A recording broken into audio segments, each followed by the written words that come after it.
ถึงลำปิงแม่น้ำที่เขากระทำกุศลวัดจักการแล้วก่อนอันนี้จักไข่เก่าที่เรื่องลอยกระทงนาแม่นายังมีแม่กาตัวลือมาไข่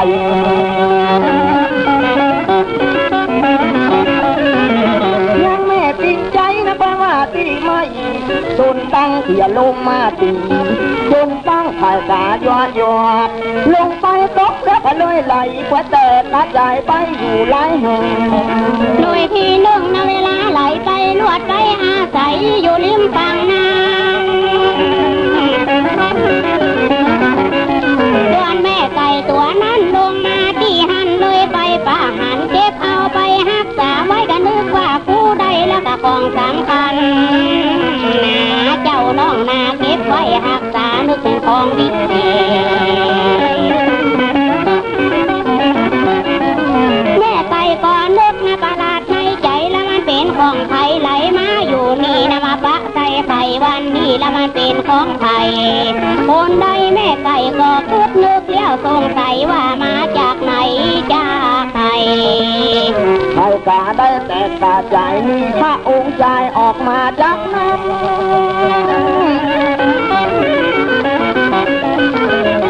ได้ตั้งน้ำแล้วก่อนชื่อจันว่ากูกะแล้วก่อนสันโธแม่ไก่ก็ยืนดีนักว่ากูได้รับยังหนอพุทโธมีแม่มีแม่ไก่ใจดีใจบ้านใจชื่น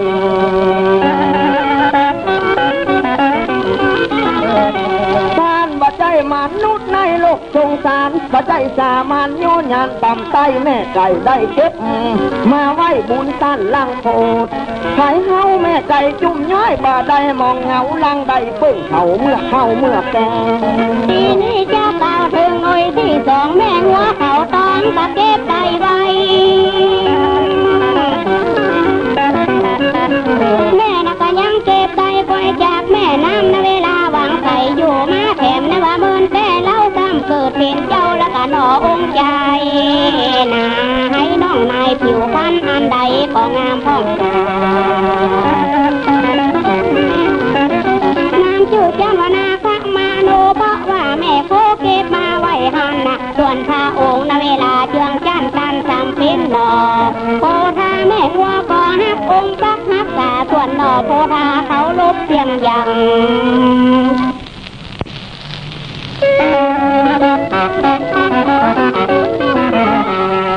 จะกล่าวถึงหน่วยที่สามก็เต่าอ้องคำลงมาที่น้ำ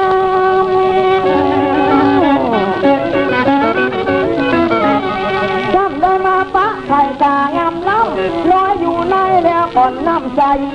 แม่เต่าแล้วก่อนนึกแล้วก็ลวดเทปนี้ก็เอาไปนะแม่นะเก็บไปรักษาคอยเลี้ยงคอยพอ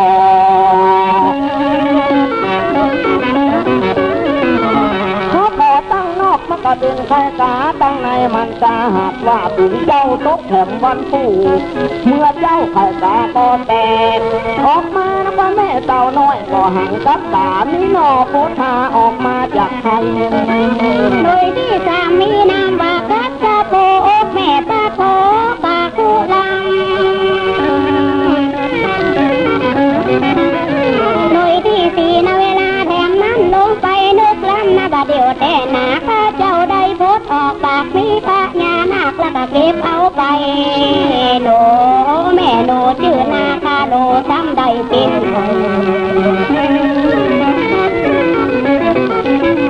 โดยที่อาซ้ำไหลไปข้างเกาะราชสีเพราะบุญเปิ้นมีบดายตกต่ำใจ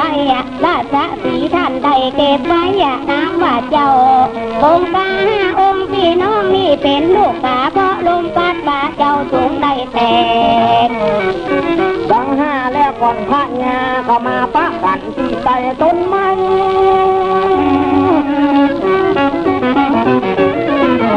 เมื่อใจก็มาแล้วก่อนนึกได้ว่าห้าพี่น้องถ้าจะเป็นลูกโซนได้มายืนอยู่หันหนึ่งพักแล้วเข้าไปตัดยังหนอพระองค์นายน้องนายเจ้าเป็นลูกไข่ขอเจ้าไข่บอกเจ้าเป็นลูกไข่พระสงฆ์อันใดจงมาลอย ดนี้ขอเจ้าจงไข่เจ้าที่เจ้าลูกตีไหนมาบัดเดียวนี้มีความสั่งตาขอไขว่าตาบอกคือหน่อยหนึ่งปูข้าเรานี่ตาออกมาในไข่ตามีสักนาเก็บจากแม่น้ำซึ่งเขาในเวลาหมู่นั้นนะก็ได้คำจูเลี้ยวข้าโอนโดนเหล่านี้ข้าเจ้าจะพูดข้าอยากจะสร้างกระทำของบุญชวนเจ้าแม่ชวนปู่ข้าใครชวนเอากันไปบูชาแม่กานะแต่ยินว่าจะมีหน้ามีตายินดีบ่าน้อยว่าหาองค์ในเวลาลูกน้อยก็ถึงเป็นลูกผู้จริงมันตึงแม่น้ำอยู่ดีทิ้งแล้วว่าต้องคะนิ่งแล้วมันห้องตึงแม่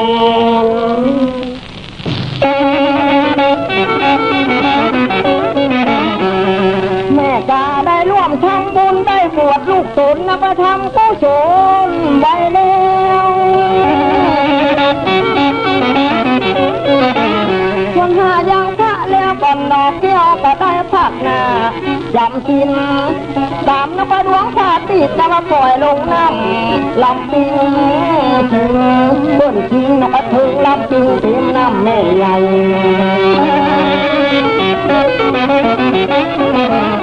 ถ้าเจ้าได้เล่าใครจ๋าใครสียาเรื่องนี้และเจ้าข้าเจ้าได้เล่าแต่เจ้าได้เล่าเจ้าเขาฟังบัดเดียวนี้เขากะตั้งกันเพื่อนึกเดิมพันปืนนี้ไว้ก่อน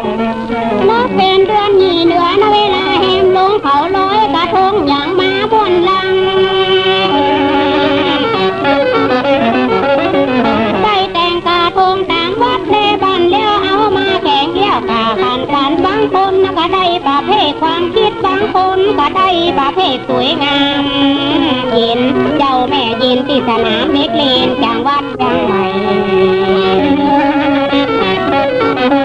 ว่าแข่งขันเสร็จเลี้ยวหัวหน้ามาบอกว่าเก้าโมงไปเคลื่อนที่จากนั่นนะแม่ไปหาเวลาแม่น้ำข้าเจ้าจักบอกตามคนมาว่ารถว่าคนซักตนเต็มถนนใหญ่บางคนก็แต่งตั้งลูกบางคนหัวใจเจ้ามอนยังมางามล้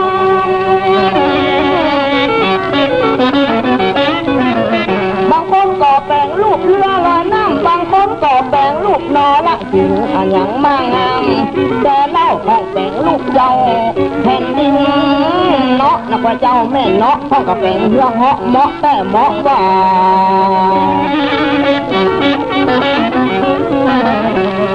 พอแต่งลูกเทวดากับนางพิมปางแต่อย่างอ่านแต่งลูกลุงทำอย่างนั้นจะมีเจียบยักแถมกำมาเหมาะแต่เล่ามีติดที่ห่างมันทำท่าทางบินขึ้นอากาศโมเลี้ยงเลี้ยงโยธาลาดีตะยาไหลขอแต่กระทงไปลูกเรือลอยน้ำเลี้ยวจับนักเรียนอยู่สองฝ่ายข้างหน้าใส่สีแดงเลี้ยวขาพึงไปเอาร้องเพลงยังมาม่วนต่อกำไม่พอเพราะว่ากำไม่ทายเจือเจ้าเพื่อนเจือพอเขาไปเหืองามแต่งามว่าถ้าตาตรงมาโจกันเลี้ยวกันแล้วก็ปุ๊บจากกันของไทยของมันเอาลงน้ำใดเอาพอแห่นเวลาไปไว้ยังปีหวังเสียงน้ำบางคนเอาเครื่องไปนะบัดเดียวสวยกลางแสงไฟก็งามมีสีต่าง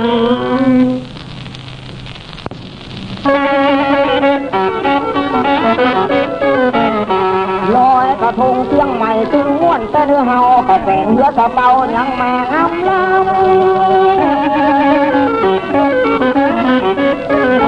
เวลาเขาแห่แล้วก่อนมานั่นยังมาเป็นดีม่วน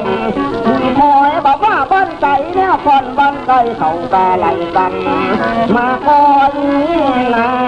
แม่นาตึงม้วนแต่นาลอยกระทงเชียงใหม่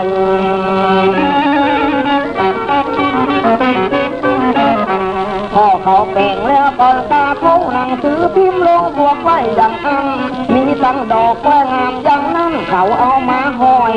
แถมตั้งจำเอาไว้เจอพี่น้องวงวานตามข้าได้หันมาเจ้าจะกาวเขาแบ่งตั้งลูกพงทองแล้วว่าใจเจ้ามอนปากขาบดอกไม้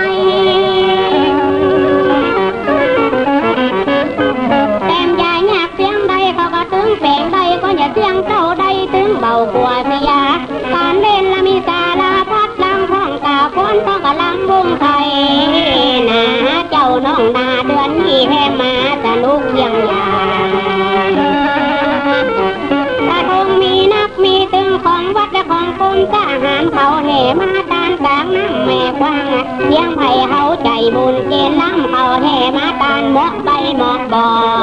ด ห้องกับแบ่งตั้งแท่นละปันตั้งนางแอนนางต้นเขาตื้อไรกันแล้วก่อนมาคอนพอลาอ่อนล้ำตัวน้ำใจบอกว่าบ้านไก่เขากาไหลกันจะมาคอยเฮ้ยเพื่อนคืนเวลากลางคืนน้องเพลงก็นำ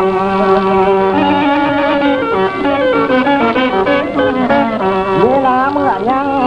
สังคืนเขาตึงจะนุกแล้วก่อนมวนต้องฟังตึงมองวานพี่น้องถามข้าเจ้าหันจริงก่อนถึงเดือนนี้แล้วก่อนแล่นทีหนังสีพิมพ์บอกไปล่วงก่อนเข้ามาพอตั้งลอยกาทงบางคนจะงมของกินละอ่อนน้อยตั้งข้องกอดทุกใจคอท้องกระทุกใจซอยจับใจบางคนนะกะล่วงตาเขาบางคนเมาเบิ่งเมาเลิกอย่าเขาเอาน้ำมาป้องตาคงลุงเจ้าเพื่อนลุงเมาพอกาทงยังมาพอยังตาบางคนอย่าไปซื้อกินเข้า3-5จะตั้งที่ไหนก็ว่ามีใจหงมือดีล่วงเอาไปได้หน้าเป็นสีแล้วก็มีเงินใจเบามีเงินคืนโดดแถมผ่อน